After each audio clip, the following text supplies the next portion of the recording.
Olá, pessoal, tudo bem? Sou o professor Gustavo e hoje vamos trabalhar mais um livro da FUVEST, o livro Balada de Amor ao Vento, da Paulina Chiziane. Vou pedir licença para você, para já compartilhar a tela, e vamos direto ao assunto. Muito bem. Veja só, Balada de Amor ao Vento é um livro de 1990, da Paulina Chiziane. Ela já caiu na FUVEST, já foi cobrada na FUVEST com o livro Niket, Uma Dança do Amor. Essa autora africana, ela é considerada uma das maiores vozes em língua portuguesa de literatura africana, ao lado de Minha Couto, que é de Moçambique, né? Nós vamos trabalhar aqui hoje uma história de amor que acontece em nome da poligamia, né? Que é que faz parte da cultura africana, tá? Para isso, nós vamos começar explicando quem é essa maravilhosa autora de uma literatura muito fluente, muito rápida, né? Muito gostosa de ser lida, né? Então, ela nasce em 55, no sul de Moçambique, numa cidade chamada Manjacase. Aprendeu português em uma missão católica, até ali só falava os dialetos locais. Então, a missão católica já é parte já do que pode ser cobrado na FUVEST, né? Moçambique é colônia portuguesa. E o jeito de Portugal educar os seus colonos foi o mesmo para cada colônia, né? Usava-se um livro chamado Ratio Studiorum, e a cultura portuguesa foi colocada, não considerando a cultura local. Então, mas, por outro lado, uma pergunta importante da FUVEST é: sabendo que os portugueses suprimiram parte da cultura africana, principalmente em Moçambique, explique a importância da língua portuguesa, né? Se ela só falava dialetos locais, galera, ela não tinha uma linguagem escrita. A linguagem escrita proporciona a esse pessoal da África se materializar e se eternizar na cultura. Então, a língua portuguesa, que foi usada para a supressão da cultura africana, hoje ela é vista como aquela que materializa na escrita a própria cultura que ela tentou dizimar, certo? Ela cresceu na capital Maputo. Um ponto importante aqui é que ela foi ativa na Frelimo. Frelimo é a Frente de Libertação de Moçambique.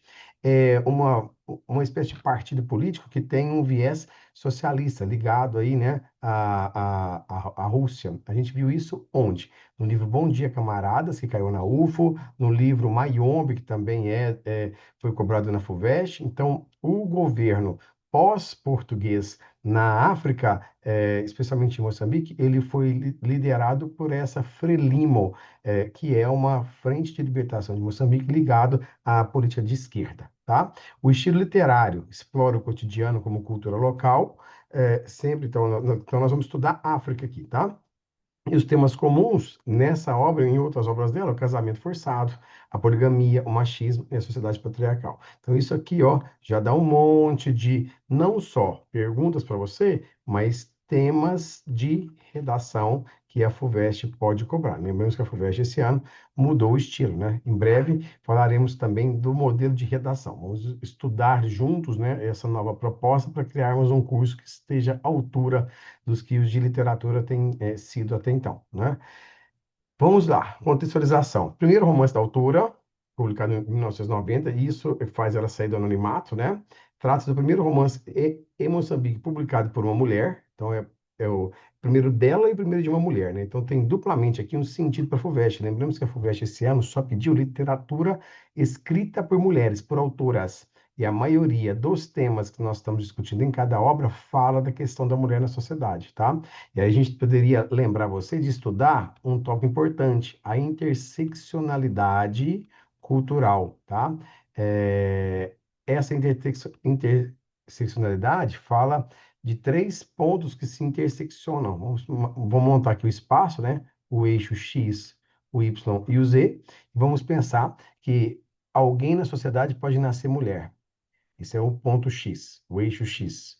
Alguém pode nascer pobre, Y. E alguém pode nascer negro, Z. Se alguém nasce ao mesmo tempo pobre, negra e mulher, as oportunidades são menores numa sociedade patriarcal, machista, conservadora, e elitizada. Então, essa matéria, interseccionalidade cultural, é arroz com feijão para quem vai prestar FUVEST, tá? Bom, os temas que unem a vida da autora à obra. Ó, o que as vozes de mulheres negras, pobres e excluídas têm a dizer quando encontram um lugar de fala? Quer dizer, o que será que essas pessoas clamam por existência social, por existência individual, né? Quais questões são absolutamente urgentes para as mulheres brancas, negras, pobres, ricas de Moçambique e do Brasil? Então, estamos falando de interseccionalidade aqui e de uma intertextualidade entre países, né? De um ponto comum entre o Brasil, que também foi colonizado, assim como Moçambique por Portugal. Como a interseccionalidade cultural interfere na vida e nas escolhas das mulheres? E o processo de colonização interferiu nessa forma de atuação da mulher na sociedade? Então, eu sugiro que você pare a aula agora, faça uma pesquisa, assista algum vídeo sobre isso aqui, né? Lélia Gonzalez é a filósofa brasileira que fala desse assunto. Corra atrás disso primeiro para depois assistir a aula. Vai valer muito a pena, tá? Porque agora você vai pesquisar antes de assistir a aula. Certinho? Bom, feita a sua pesquisa, vamos juntos agora. Capítulo 1. A narrativa em flashback. Significa que nós temos dois tempos, né? Nós temos o presente e nós temos o passado, ok? O presente é o tempo da narração. E o passado é o tempo da história. Então, a narrativa vai ter uma narradora que conta essa história do passado, do presente para o passado, tá? Primeira linha a gente já vê isso, ó lá. Quem me der voltar aos madrigais da minha infância, galgar, subir nas árvores centenárias como as galagalas, para quem não sabe, gala é a maçã, né? Lá no varejão tem a maçã gala, né? A maçã argentina. A gala é essa aqui, né? A fuge é outra espécie, tá? E comer frutas silvestres na frescura da liberdade da planície verde. Então, está dizendo, quem me dera voltar para isso aqui, que é o passado, tá? O local agora da história, já que você já sabe do tempo. Ah, e às vezes pode cobrar para você o tempo da autora, aí já é de fora da obra, né? Aí é o que a autora está querendo nos ensinar com cada linha que ela escreve. Tá? Então não confunda a autora com narradora e não confunda presente com passado, tá? Aqui, local da história lembrada. Mambone é uma cidade aí de Moçambique, né? Saudosa terra, residente à margem do Rio Sede. Então, tem um aspecto bem diluído aqui, né? Falando de nacionalismo, ok? Vamos ver o que ela nos brinda com esse passado lembrado aqui. Então, narrativa do presente para o passado, isso aqui a gente chama de quê? De flashback. Narrativa em flashback. O trauma, quando eu falar em trauma na aula de hoje, nós vamos lembrar de Freud, né? Quando alguém está numa sessão de terapia, está contando coisas, 90% dessas narrativas são coisas do passado. E uma das técnicas, né, que Freud nos deixa como legado é que o trauma que está no presente tem origem na forma como a pessoa viveu, como ela foi criada, a educação que teve no seu seio familiar e no seu seio social, né? Então, contar, muitas vezes, se você já fez terapia, deve ter chorado em alguma sessão. Então, contar alguma coisa é reviver a coisa contada. Se a coisa contada é positiva, ó, ponto para nós. Se ela é negativa, ela pode gerar um trauma, beleza? Ao mesmo tempo, ao contar e reviver o trauma, que te faz chorar, por exemplo, nós podemos afirmar em literatura que isso gera uma catarse. Catarse é uma purificação por meio dessa narrativa, desse relato. E quem lê também se identifica e também sai um pouco, digamos, entre aspas, né, melhorado com a própria narrativa lida. Essa técnica de jogar os traumas no papel para narrar a história que incomoda, a gente pode chamar de gestalt. Existem várias formas de fazer uma gestalt, né? É jogar os traumas no papel, imaginar que uma pessoa esteja sentada em uma cadeira e você, odiando essa pessoa, começa a conversar com a cadeira vazia como se ela estivesse ali. Eu costumo usar saco de pancada, sabe? Coloco a foto da pessoa que está me incomodando no saco de pancada e faço uma hora de socos e chutes ali, né? Saio bem melhor depois. Nós vamos chamar esse processo de catarse, de Gestalt, uma técnica alemã. E aí, a gente pode lembrar que o Dom Casmurro fez isso, né? O que o Bentinho faz? Ele escreve todos os traumas em cada capítulo, né? Como se estivesse fazendo uma terapia em cada trecho, né? E você, que é o leitor, seria o psicólogo, tá? Seria mais ou menos isso, né? É, a história individual que a gente vai ler da personagem, ela é metonímia. Vamos lembrar o que é isso? É representação, tá? Uma parte que representa o todo. Representação da história de todas as mulheres. Porque se essa mulher que a gente vai ler aqui, ela sofre com a poligamia do marido, com o machismo do marido, com a dificuldade de escolher e amar genuinamente, ela não está só ela sofrendo isso. em Moçambique. Todas as mulheres passam por essa mesma história. Por isso essa obra ganha uma dimensão, né? Uma dimensão de indução, do menor para o maior, tá? Indução é quando você sai do concreto aqui, né? E vai para uma teoria que serve para todos. Você vai para um abstrato, ok? A infância e a adolescência é um momento que acontece aqui para nós a narrativa, né? Tudo começa no dia mais bonito do mundo. Então a história começa mais ou menos ela saindo da infância indo para a adolescência. Ela viu que os homens estavam passando por rituais de iniciação na fase adulta, então havia desfiles de homens, né, usando máscara, passando, isso é muito comum em sociedades primitivas, né? Na sociedade moderna, o ritual é servir o exército, fazer festa de 15 anos. Nas sociedades primitivas, indígenas e africanas, existem rituais, né? Então ela participou de um desse ritual e se apaixonou por um desses rapazes, né? E não pôde se casar com ele, né? Porque o rapaz era católico e estava estudando para ser padre, era um seminarista, né? Então ela acaba se casando com um príncipe real e abrindo mão dessa felicidade genuína, que era casar com quem ela amasse, tá? O problema é que o príncipe era poligâmico, né? Uma das culturas africanas é casar com mais de uma pessoa. Mas não vamos melhorar isso aqui, você vai memorizar com tranquilidade. Isso aqui é só uma apresentação, tá? Bom, então tá aqui, o ritual de iniciação de rapazes, acabei de falar, né? Era a circuncisão, cortar o prepúcio, né? Que é aquela pele que envolve o pênis, né? Então, quem tem é criança, quem já foi circuncidado aqui é chamado de adulto, né? Então, havia lá o primeiro, o ringau, o rungo, o quelo, o muvando, eu não sei se é assim que pronuncia, né? Muando ou muvando, né? Porque é africano. E é esse aqui que vai ser o grande amor dessa personagem, tá? Amaram-se, o céu e a terra uniram-se ao nosso abraço e empreendemos a primeira viagem celestial nas asas das borboletas. Então tem uma série de metáforas aqui, né? Metáforas, beleza? Bom, então capítulo 2. Moando sente sua fé abalada. Eu quero ser padre, usar batina branca, cristianizar, batizar, mas ela arrasta-me para o abismo. Ela é a nossa personagem principal, tá? Para as trevas. Ah, como é bom estar ao seu lado. Se o padre descobrir minha paixão, expulsa-me do colégio, na frescura do entardecer, tal como Adão no paraíso, né? Então, Adão foi, segundo ele, expulso do paraíso porque se apaixonou por Eva, né? E descobriu que estava nu, teve uma sexualidade e foi expulso aqui, né?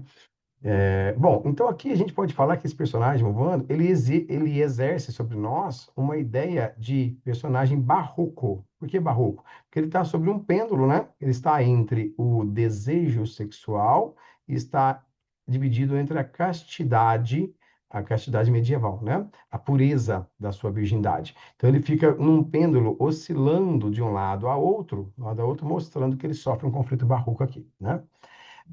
Bom, o padre Ferreira, ele descobre que o Salomão estava realizando sexo com a cozinheira. Então, você está vendo que a missão católica não foi fácil na ideia de restrição da sexualidade, tá? Então, ele expulsa o Salomão, mas deixa a cozinheira, tá? Então dá a entender que o padre, não expulsou a cozinheira porque ele também tinha um certo benefício que ela ficasse ali. Dá para entender e sugerir que talvez o padre, né, também tinha a cozinheira como um recurso sexual ilegítimo, né? Então a expulsão foi mais por ódio da traição do que propriamente por educação sexual, tá? Por que que ela acha que ele não vai se casar com ela, né? Ela não faz associação de que ele é católico, de que ele quer ser padre, que isso é importante. Ela não entende essa cultura, tá? Mas é porque ele não oferendou, não deu de presente comidas para a protetora, a deusa protetora de Sarnau. Sarnau é ela, né? É a personagem principal aqui, né? Ela e o Muvando. Era muito comum, então, quando a pessoa pedisse o outro em casamento, em vez de colocar um anel, como a gente faz na sociedade, levar flores, fazer um jantar, comunicar a família, postar fotos no Instagram, era muito comum dar presentes para a deusa protetora. Cada pessoa que nascia tinha um deus protetor, né? Eh, e ele não fez essa oferenda. Então, ela fica magoada, porque ela sabe que para efetivar essa relação, o cosmos, a natureza deveria ser acionada. Então, aqui a gente está falando também de uma cultura que acredita em mitos, né? Que acredita na religiosidade do mito. Então, estamos falando de uma cultura que é pré-civilizatória. pré-civilizada. Mas não entendam aqui como uma cultura que seja moralmente abaixo. Quando eu uso a expressão pré-civilizada, é só na linha do tempo para a gente pensar que na Grécia Antiga, a primeira matéria que a gente estuda é mitologia. Depois a gente passa para os pré-socráticos e filosofia, né? Então, veja, um mito é um pensamento religioso que ainda não está estruturado sob o ponto de vista da razão. A razão, ela vem aqui com a filosofia, e depois vem o, o pensamento científico, né? Então a ciência, ela está num degrau diferente da filosofia. Eu não digo maior ou melhor, né? Nem o mito maior ou melhor, mas é comum que os historiadores da filosofia chamem esse momento aqui, ó, de momento pré-civilizado, tá? Então, só nesse sentido temporal de não domínio do pensamento estruturado racional para explicar as coisas da sociedade. Quando se usava, então, o pensamento mitológico para explicar os problemas sociais, nós vamos usar essa expressão, mas não tem nada a ver com uma pessoa melhor moralmente que a outra, tá? Não tem nada a ver nesse sentido. Capítulo 3. O catolicismo de Romualdo o impede de se casar com Sarnau. Isso eu já te anunciei, né? Sarnau está grávida, ela pensa em suicídio e se joga no rio. Não morre, por que que eu sei que ela não morre? Porque ela é a narradora da história, lá na frente, ela está viva, né? De volta a casa, nervosa, ela perde o filho, tá? Então, esse grande amor, nesse primeiro relacionamento, já gerou um filho. Lembremos aqui, já tem um problema para nós aqui da nossa sociedade, que é a falta de instrução sexual para uma mulher que acabou de entrar na fase reprodutória, né, saindo da adolescência. Então, aqui não se usava preservativo, né? Estamos falando de uma sociedade muito agrária, conservadora, machista, né? Então, assim, as mulheres têm muitos filhos, né? Muito bem. Capítulo 4. Sarnão é lobolada pelo príncipe, 36 vacas. Esse aqui é um termo cultural, né, da região lá de Moçambique, que significa presenteada.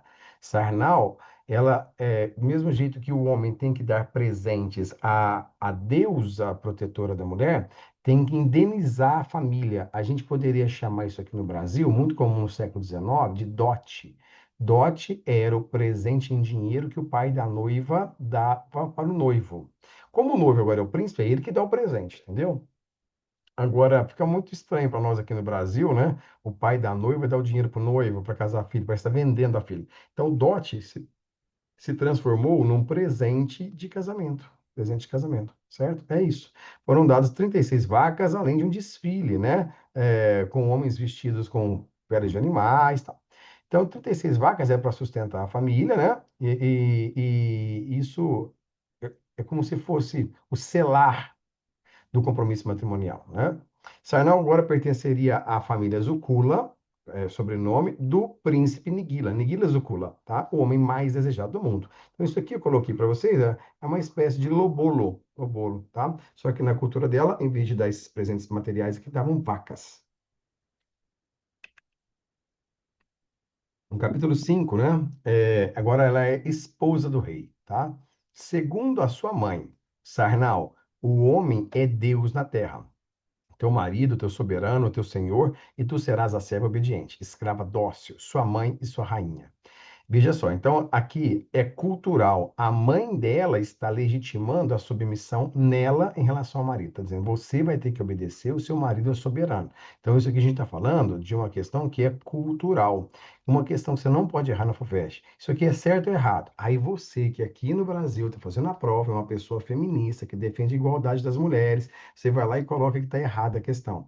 Ó, quando se fala em culturas, a gente não usa certo, a gente não usa a expressão errada, não há julgamento, tá? Porque a gente vai julgar é isso aqui, ó, a cultura é diferente. Então, lá na África, a cultura era essa.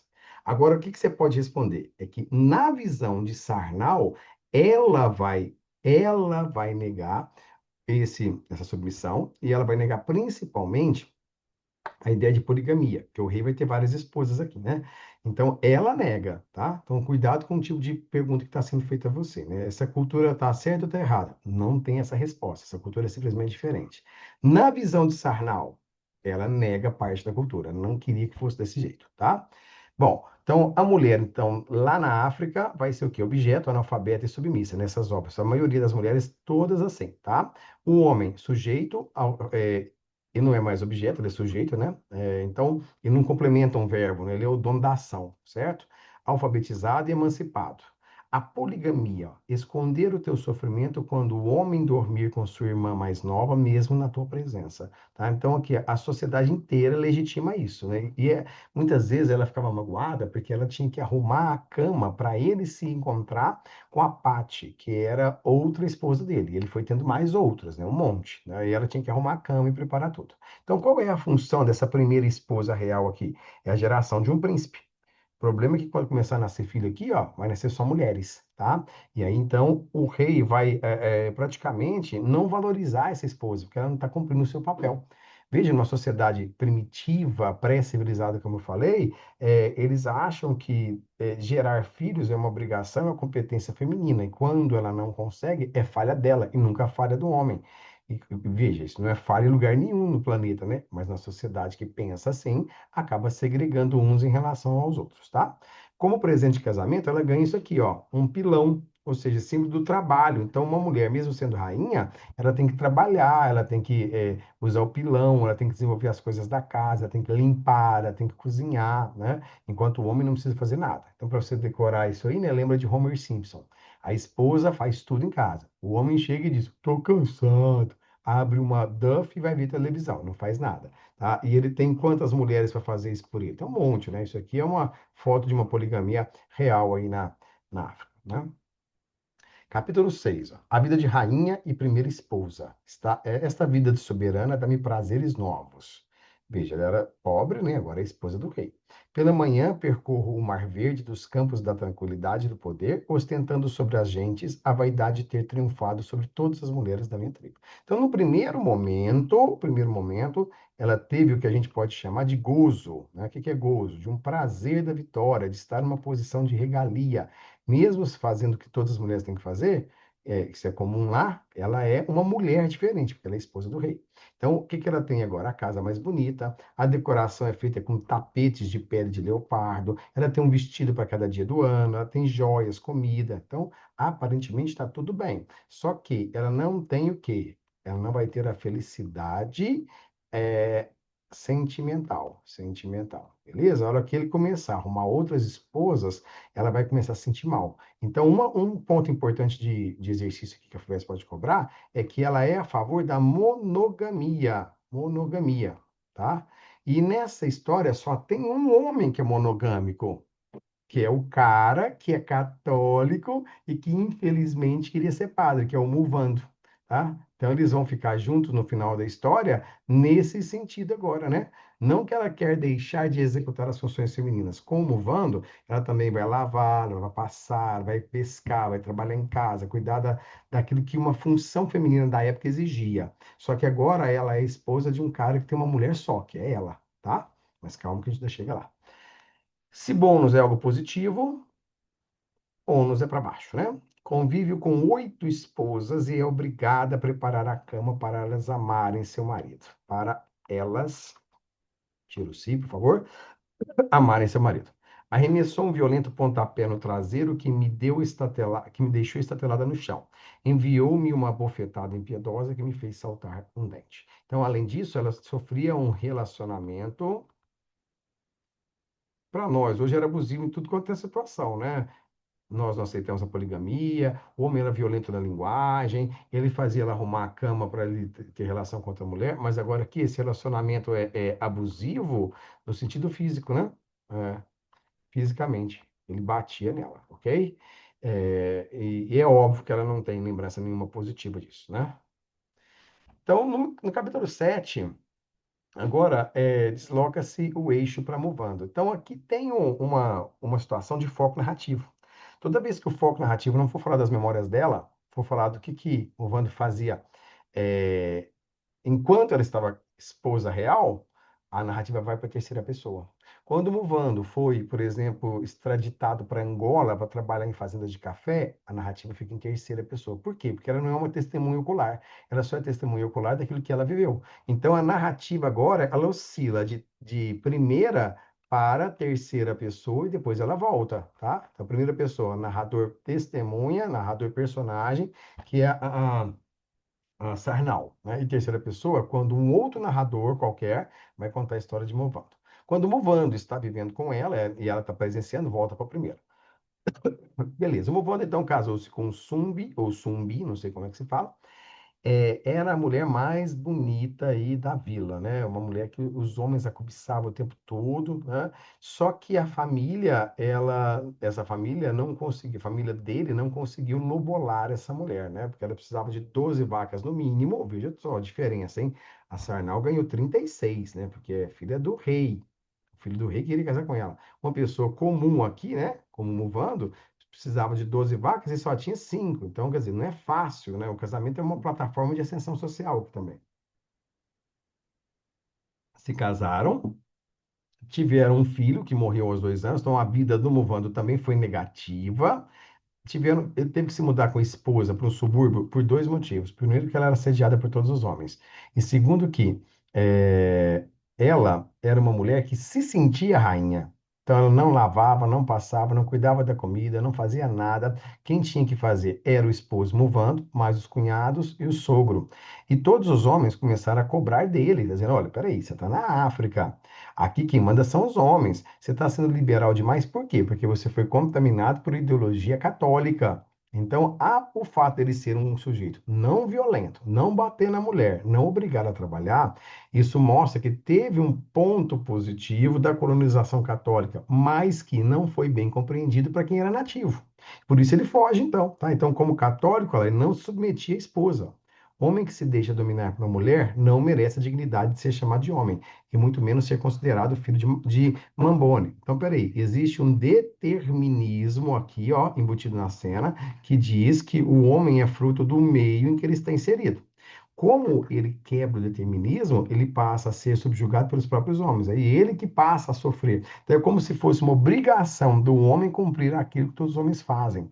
Então, o machismo que aprisiona a mulher também aprisiona o homem. Não é fácil para nenhum homem aqui deixar de ser esse machista nessa cultura instaurada tão fortemente, tá? A Sumbi, então, como eu te falei, ela era preguiçosa, adúltera, inclusive, né? E forçava o marido e os cunhados a fazerem o trabalho de casa. Ó, os mares da terra são casados por velhos, mulheres. Foi por amor a uma mulher que se destruíra. Então, Muvando aqui, né? Ele já é considerado um sujeito que está sendo destruído, subjugado por uma mulher. E aí, ele se refugia em leitura da Bíblia. Eu coloquei aqui o Santo Agostinho para você lembrar, né? Inclusive amanhã, né? Eu gravei essa aula dia 27, dia 28 é aniversário de Santo Agostinho. Santo Agostinho foi um sujeito que viveu de forma boêmia e um dia ele se converte, né? Ele sente a fagulha divina, a iluminação vem dentro dele e ele passa a ser o Santo Agostinho, que vai virar bispo de Hipona, né? Então, aqui está mais ou menos esse sentido. O conflito barroco do cara está ainda atuante, né? Ele se casou, mas ao mesmo tempo ele está pensando: "Pô, se eu tivesse mergulhado na questão religiosa, talvez eu não tivesse sofrido tanto, né?" Isso vai acontecer, viu, gente? Daqui a pouquinho vai se separar dela e vai trabalhar lá em Angola como padre, tá? Ele vai sofrer essa mutação, essa transformação. Bom, Sarnal deu à luz a duas meninas, né? E aí a gente já sabe, numa sociedade machista, mulher é negativo e homem é positivo, certo? Então, isso aqui não vai alterar nada a vida dela, pelo contrário, o rei queria que ela parisse homens. Isso não aconteceu, tá? Nesse intermédio, para aumentar a crise, os poderes do esposo dela, do Nigila, vão aumentar, porque o rei e a rainha faleceram. Faleceram, e olha só, engraçado que enquanto ele tem 8 esposas, o pai dele, que acabou de falecer, tinha 14 viúvas, movidas pelo sentimento de dor. Caíram sobre a pobre Maí, que é a primeira esposa, mais querida do falecido rei, proferindo as mais incríveis injúrias, acusando de ter enfeitiçado o soberano. Então, veja, ele morreu, essa Maí agora ela vai ser linchada pela sociedade, porque numa sociedade muito mística, acredita-se que o poder da palavra, do feitiço, né, ele é real, né? Então, ela acaba sendo subjugada pela sociedade, né? Após 2 anos, Sarnal percebe que não é mais procurada pelo marido. Quer dizer, 2 anos sem amor, sem sexo, sem convívio, né? Então a gente vai chamar isso aqui não de bullying, né? Mas quando coloca uma pessoa na geladeira, aí a gente chama de mob. Mob é quando você ignora o outro, tá?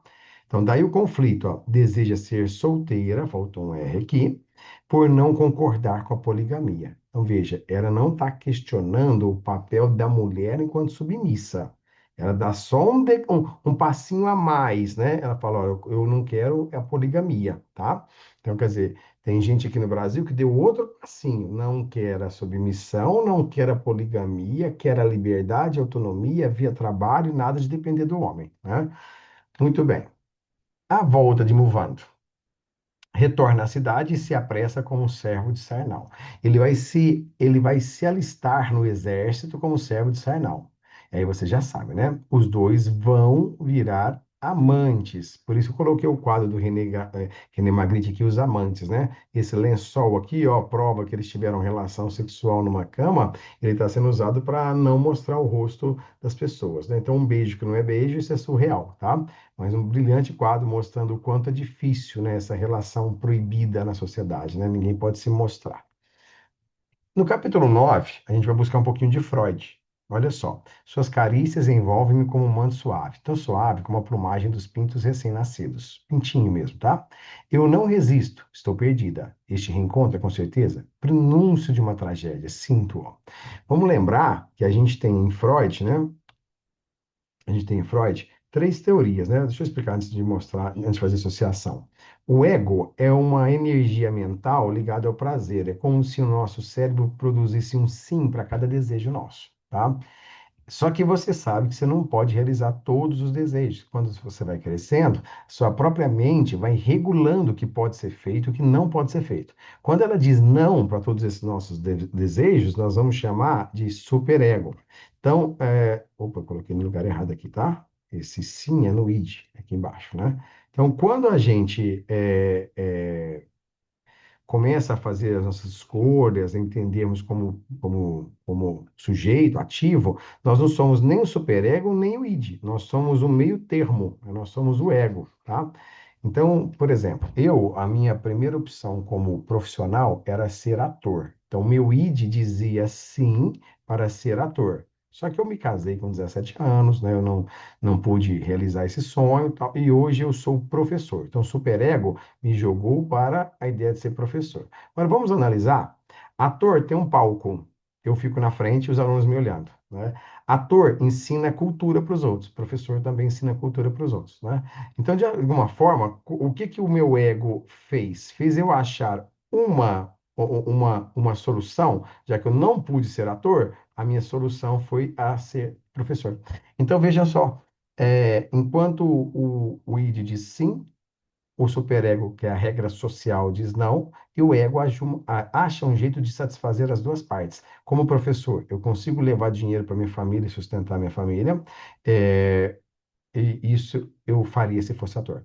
Eu consigo ter pessoas me olhando para combater, para contrabalançar um pouquinho a minha vaidade. Isso eu também faria se fosse ator. Tem uma certa fama menor do que a de ator. Então existe uma larga semelhança entre ser professor e ator para o meu subconsciente, né?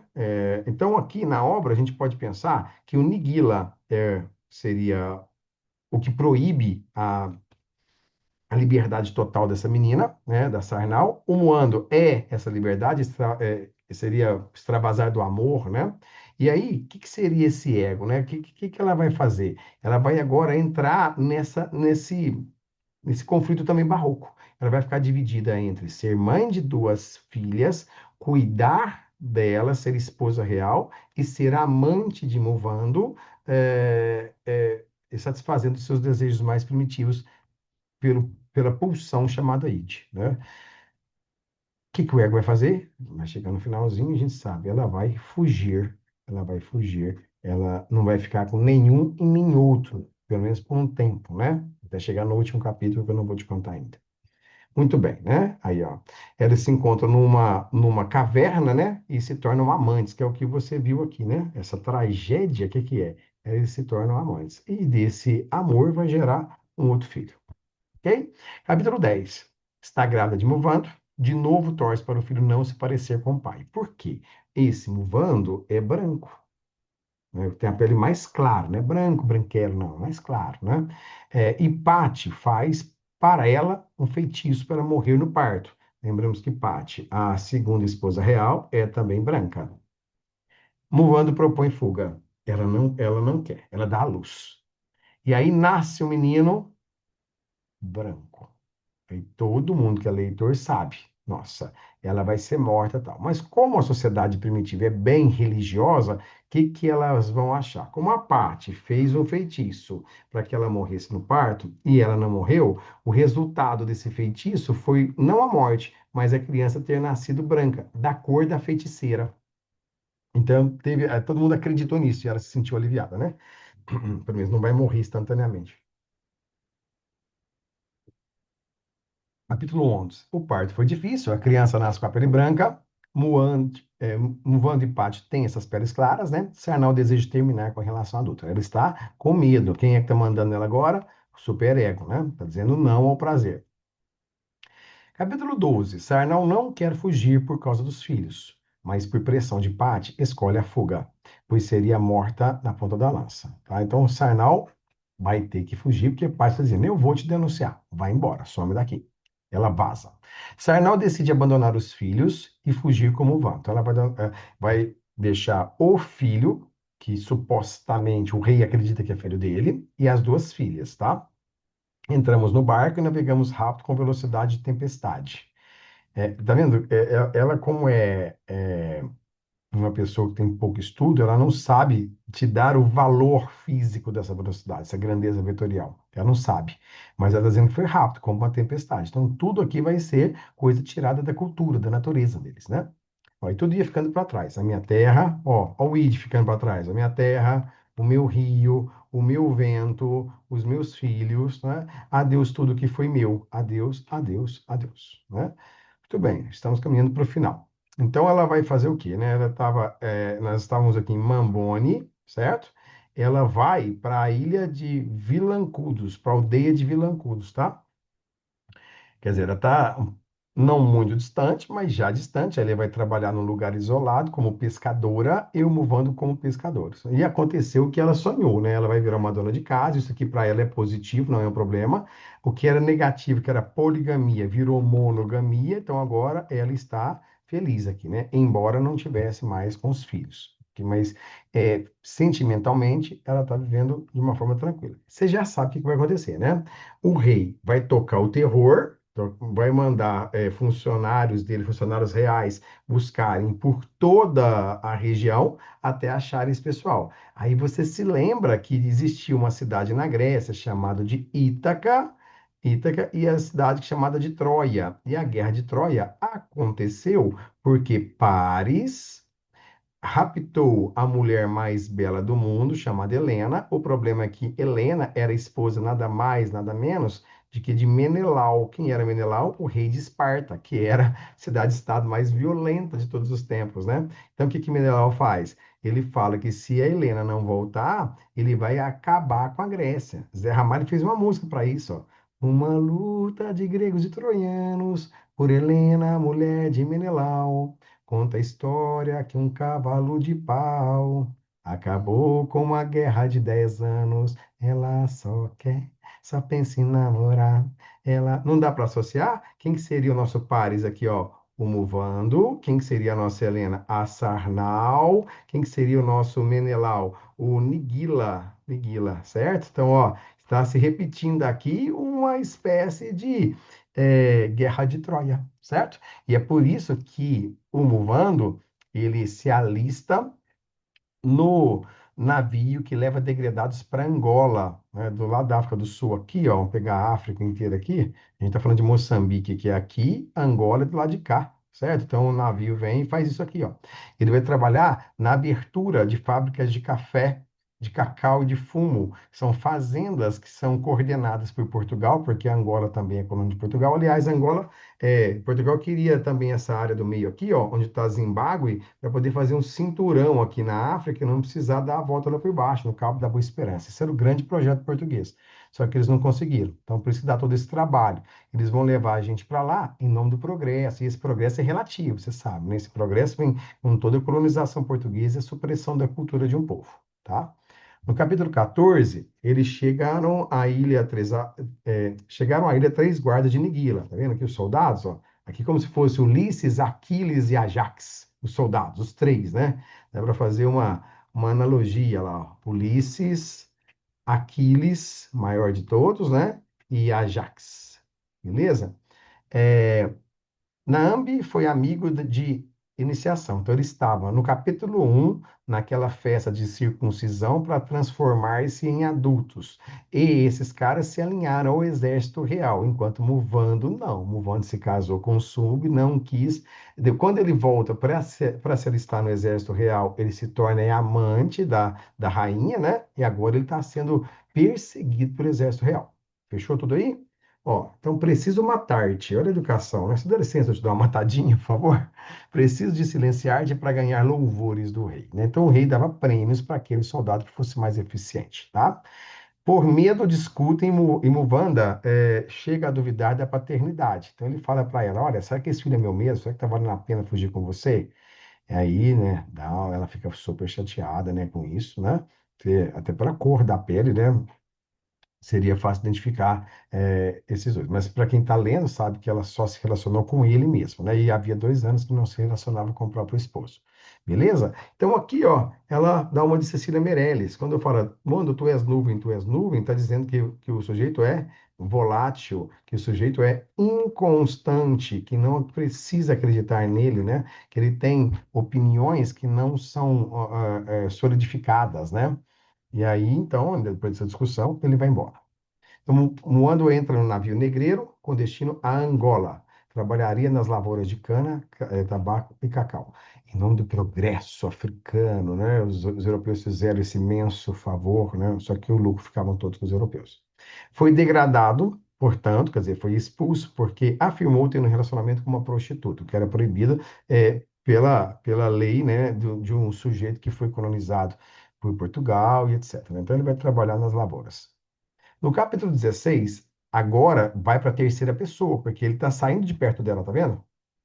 Então, a rotina dos escravos em Angola, na roça de café, em nome do progresso. Olha só, quem tentasse fugir não escaparia de se tornar manjar das hienas e dos leões, ou das picadas traiçoeiras dos ofídeos, das cobras, né? Então, não precisava fazer muita vigília, porque se eles saíssem do acampamento, né, a realidade da natureza selvagem ele tomaria conta deles. Então, eles ficavam ali restritos. Mas mesmo assim, havia muitas mortes, né? Mortes nos maquinários, às vezes uma cobra entrava ali, né? Quer dizer, a parte periculosa do trabalho nunca foi uma questão aí, né, de preocupação dos portugueses, né? Eles estavam mais preocupados com a roça funcionando, né? Como a mão de obra era de graça e era farta no interior da África, então aí, né, eles não estavam preocupados com a saúde de nenhum desses escravos aqui, né? Bom, ficou 15 anos, então a história assim, ela dá um salto, né? Então imagine agora, né? Se eles se conheceram logo depois da adolescência, com seus 15 anos, aí ele já foi casado com a Sumbi, teve um filho com ela que teve 2 anos, depois ele se separou, então vamos colocar aí essa história narra, ele é seminarista, vamos colocar aí com uns 17, 18 anos, mais uns 5 anos de relacionamento, tá tudo aproximado aqui, né? Com a Sumi dá uns 23, mais uns 15, quando ele volta, se torna amante, a mulher fica, a senhora fica grávida, vamos colocar uns 25, agora mais 15, então mais ou menos uns 40 anos, né? 40 anos ele é chamado lá na Angola de Padre Moçambique. Ele fazia o quê? Oração. é, Pelos mortos. E assim como Sócrates não cobrava por seus conhecimentos, ele não cobrava por suas missas. Quem quisesse ajudar com alguma moeda, ele aceitaria, mas ele não cobrava. Por isso ele ganhou também a inimizade dos padres lá da Angola, que eram padres vindos de Portugal, que associavam o seu trabalho a pagamentos. Pagamento para a missa de sétimo dia, pagamento para a missa de enterro, pagamento para batismo, tudo era pago, né? Então, ele acaba sendo como Sócrates em relação aos sofistas, né? Ele não vai cobrar pelo trabalho que faz. Nesses 15 anos, então, é importante esse tempo todo, que ele foi juntando dinheirinho com dinheirinho, para poder voltar para Angola. Então, 15 anos depois, ele retorna, desculpa, para voltar a Moçambique, né? Ele vai reencontrar Sarnau, que para sobreviver agora sozinha, ela que não queria vários homens, teve que se tornar prostituta. Mas qual que é a diferença? A prostituta não é a dona da casa, né? Não lava, não passa, não cozinha. Então, o que que ela queria? Queria um relacionamento monogâmico porque não aceitava a poligamia. Ela conseguiu isso como Vando. Agora ela tem um relacionamento que é de prostituta, mas não é dona de casa, ou seja, ela está sempre infeliz, né? Sempre infeliz. E outra, tem outros filhos, né? Que ela teve que gerir. Por exemplo, ela tem uma filha chamada de Chivite, é um problema, porque ela é filha de Muvando, também, né? Ela tem outro filho chamado João, filho de um homem casado, fora aqueles que ficaram com Niguila, que são as duas meninas mais o príncipe, né, que ele acha que é filho, tá? E ela tem uma filha, que ela pôs o nome de Pati. Por quê? Essa menina tinha uma doença de pele, e ela achava que essa doença de pele era porque a Pati a odiava. Então, o que que ela fez? Pôs o nome de Pati na menina. Isso aqui, para psicologia, a gente chama de constelação familiar. Constelação familiar é quando você entra em contato com o seu campo geracional, com seus antepassados, né? E você coloca cada um no seu lugar, respeitando amigos, inimigos, parentes próximos e distantes, e principalmente todas as pessoas que fizeram parte da sua geração, né? Se você pensar, milhões de anos atrás, tem alguém da nossa linhagem que existiu, e a gente raramente lembra dessas pessoas, né? A gente nem pensa nelas. Quando a gente pensa e inclui elas em nossas orações, na nossa vida, parece que a nossa existência, a nossa mente fica um pouco mais calma, né? Nosso coração fica refrigerado, tá? Então, ela mesma fala, ó, por que eu odiava a Paty? Ela era minha irmã mais nova. Em vez de falar cunhada, eles falam irmã aqui, tá? Amou o marido e lutou pelo objeto do seu amor da mesma forma que eu abandonei tudo à procura desse mesmo amor. Então, ela vê que a Paty e ela são mulheres que sofreram a poligamia do mesmo jeito, né? Então elas não precisavam ser inimigas, elas deveriam ter se unido, né? É isso que acontece em outro livro da Paulina Chiziane, no livro Niket, as mulheres se unem contra o marido poligâmico, né? Elas passam a trabalhar juntas, a montar lojinha de flores, elas passam a dividir os lucros, elas se emancipam economicamente para poder mostrar para o cara que ele estava errado. Aqui, como não houve essa união, houve pelo menos um perdão de uma para outra, tá? É isso que a gente chama de constelação familiar na psicologia. A reflexão sobre os filhos sem pais, ela diz o seguinte: com a poligamia, com a monogamia, ou mesmo sozinha, a vida da mulher é sempre dura. Eu vou deixar você pensar um pouquinho, dá uma pausa aí e agora faça uma reflexão sobre as mulheres da sua família. Como foi a sua bisavó, se você tem notícia dela? Como foi a criação da sua avó? Ela casou por amor? Sua avó casou com quem ela queria? Sua avó teve o tanto de filhos que ela quis ou que a sociedade determinou? Sua avó fez curso superior? Sua avó abandonou a carreira pessoal em nome da família religiosa que mandaram ela ter? Sua avó foi feliz? Entendeu por que essa obra tem que ser lida? Porque ela é atemporal, né? Ela está viva em nós. Então, você que está me ouvindo, se você for mulher, você está estudando para fazer faculdade? Você diz que só vai ter marido e filhos depois que você formar e tiver o seu dinheiro, tiver o seu controle financeiro, que você estiver emancipada na sua vida? Você vai ter a sua profissão escolhida por você, filhos quando você quiser, e se você quiser, e com quem você quiser? Cara, isso é o máximo, não é? Como mudou a sociedade? É o máximo, certo? E as mulheres de antigamente têm que fazer o quê? Tem que se equilibrar na vida, igual essa pedra aqui, né? Se equilibrar na vida e fazendo o que os homens sempre quiseram, né? No capítulo 19, Lourenço Marcos, gente, é capital Maputo, capital de Moçambique, tá? Mesma coisa aqui. O padre corre pela chuva, a gente sabe que esse padre aqui é o padre Moçambique, ou seja, é Muvando, tá? E se esbarra com uma vendedora de frutas. E essa vendedora de frutas é Sarnau. Ela vende frutas de dia, se para completar a renda se torna prostituta para cuidar desses meninos que vivem com ela, né? Ela assume que virou prostituta. Para ficarem juntos, ela diz: ah, tudo bem, você quer voltar? Eu continuo te amando do mesmo jeito. Só que agora eu vou te cobrar 24 lobolos Um lobolo é igual a 36 vacas. Ela está cobrando 24. Faz a regrinha de X aí, né? Quantas vacas ele tem que ter? Ele fala, mas por que isso tudo? Porque aquele tanto de vaca que minha família recebeu, eles foram doando, as vacas foram procriando, né? E essas vacas elas são usadas não para comer, né? Para matar ou para leite, não. Elas são usadas para moeda de troca para casamento. Então, dessas 36 vacas, mais um tanto que nasceram desses cruzamentos, né? Geraram 24 lobolos. Então, ele está dizendo, ó, pra você desfazer, você tem que pagar isso. Mas a gente sabe, ele não tem esse dinheiro, né? E ela diz: então, tu foste para mim vida, angústia e pesadelo. Quer dizer, foi uma coisa positiva, um desespero e um desespero maior ainda, né? Cantarei para ti baladas de amor ao vento. Está aqui a justificativa do título, né? Baladas. Baladas é uma cantiga medieval, igual você estudou, sobre sofrimento amoroso. Como é ela que vai cantar, a gente poderia chamar isso de cantiga de amigo. Lembra disso?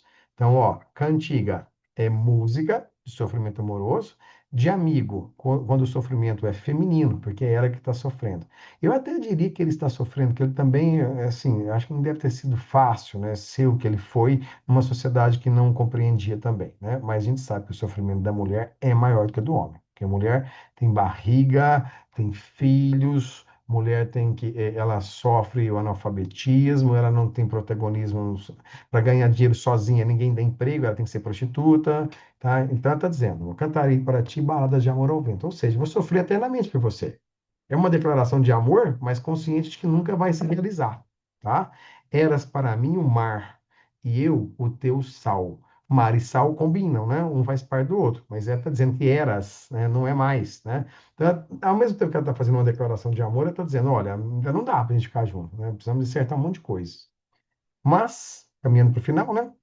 Durante uma forte chuva, ou se bate no portão. Pati, lembramos que Pati agora é o nome da filha dela, né? Vai abrir e o homem afirma: Eu sou seu pai. E ela grita na hora pro irmão dela: João é papai, né? Quer dizer, ela nem sabe, né, que João é filho de outro pai, tá? Ok? Mas os dois começam a conversar. Eles começam a conversar e falam assim: Olha, fala para sua mãe, vocês precisam de um pai e eu estou disposto a ficar. Se ela quiser, agora a gente vai ficar para sempre, vai ficar juntos, né? E aí tocou na ferida dela, porque uma mulher que tem filhos, ela vai só conseguir se relacionar com outra pessoa e bem, ficar relaxada, se essa pessoa abarcar os filhos que ela tem, né? E aí então, ó, e como ele ficou do lado das crianças, ela se viu como rendida e a guerra de amor arrefeceu. Então, no final, a gente já sabe o que aconteceu. Viveram felizes para sempre. E agora, nesse momento, é que ela conta a história. Ela está contando essa história que, apesar de todo o sofrimento, é uma história com um finalzinho romântico, né? Como se ela tivesse esse circuito aqui, né? Uma separação. Vamos colocar M de Muvando aqui, vamos colocar esse de Sarnau aqui, né? Vamos colocar uma força que separa os dois, né? Essa força que ele é seminarista, ok? Ele se casa com Sumbi, ela vai se casar com Nigila, que é o rei africano, portanto eles ficam separados, né? No final eles se unem novamente e ficam juntos. Então esse enredo aqui, ó, ele é um enredo que a gente chama na literatura de pré-realista, de transição para o realismo, porque essa parte que é realista não tem fantasia, embora tenha a religiosidade mística deles, está retratando uma época tal qual ela é. Então, portanto, essa época é realista. E esse final aqui, ó, é um final romântico, né? Nesse coraçãozinho, é um final romântico, tá? Então, esse final foi ajustado às mulheres, dizendo, mandando uma mensagem para as mulheres que é possível ser feliz numa sociedade, ainda que seja opressora, mas para ser feliz tem que acabar com a monogamia. Esse é o grande recado da obra, tá? Então, análise crítica, para a gente finalizar. Nós temos aqui o título Balada, tipo de canção medieval sobre o amor, sobre o sofrimento. Fio condutor da obra, a história de amor entre Sarnau e Moando, né? O amor é condenado porque cada um tem seu destino e ele foi programado para ser padre, tipo o Bentinho, né? Programado para ser padre. Não deu certo, mas no final acaba dando, né? A educação de Moando é que faz ele ser um homem não opressor, monogâmico, e é isso que ela queria, né? Talvez desde o princípio, tá? A função social dessa obra. A obra adquire um tom de denúncia, nota isso aí, quando revela os sofrimentos de negros escravizados nas fazendas de café e cana. Então, nesse momento, a parte realista, da obra, tá? A narrativa é feminina quando? Quando o foco de primeira pessoa narra os dramas da personagem Sandal que não ficam restritos a ela, mas a todas as mulheres, né? Lembramos que Patty também é o espelhamento dela e sofre a mesma coisa. A alternância de foco narrativo em alguns capítulos. O que eu falei? Quando ela está presenciando e vivenciando, ela lembra em primeira pessoa. Quando ela fala sobre memórias que talvez o Muvando tenha dado a ela usa um narrador de terceira pessoa, tá? E os temas principais, conflito entre a tradição cultural africana e o cristianismo colonizador. Então, é África e Moçambique ali na tensão histórica da sociedade, tá? Condição da mulher na sociedade e o feminismo. Poligamia versus monogamia. Vendo? Tem sempre uma dicotomia aqui, né, que dá para a gente dissertar, né? Estruturas de poder na sociedade, sempre na mão dos homens, sempre na mão dos ricos, né? Porque é muito próximo ao que a gente tem aqui no Brasil. Ou seja, numa sociedade capitalista, isso vai ser recorrente. E a relação com a ancestralidade e com a natureza. Para se casar, tem que oferendar, tem que dar presentes a Deus, a protetor. Certo? Chegamos no final. Agora você pode ir para os exercícios, tem toda a teoria detalhada, capítulo por capítulo no material didático, tá? E os exercícios também para você. Certo? Um abraço.